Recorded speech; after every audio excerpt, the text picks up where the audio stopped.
Hi folks. So we have come to the end of the journey when it comes to design thinking. We are on the last stage called test. So we have just gone through the prototype phase of design thinking. And by the end of this video, you will be able to describe the test phase within the 5-phase model of design thinking. So what are the 5-phase model of Stanford, which was released in 2010? Empathize, define, ideate, prototype, and this one is test. So it's important that the students carefully consider how prototyping should be integrated in their innovation process. Prototypes should be tested and reviewed many times during the innovation process, and this process must be incorporated in the students' project plans.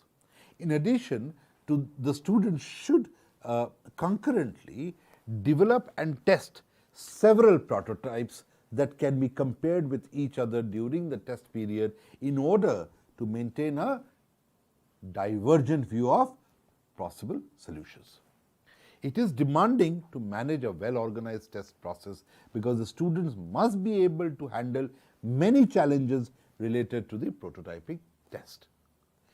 They should, for example, be able to keep an open mind and not try to influence the users who are testing the prototype, in a certain direction. They should be able to find balance between instruction and observation of the users and possibly involving users as co-developers. Organize and set up tests in an engaging and lifelike manner which also elicits realistic and honest feedback from the users on the prototype. Incorporate insights from the test into new ideas for solutions. Handle iterations in the process and possible frustrations related to this. Perhaps the prototype test leads the student to the realization that they must reframe their problem definition. So when does the test phase end? Now that's a very big question. Someone told me the test phase ends when the curriculum ends. So this depends on the course framework, such as the course time span and learning objectives. In addition, it's up to the students to assess when in the process they can start to converge towards a final solution based on the feedback from the prototype test and how their solution solves their problem definition and fulfills the criteria for the solution.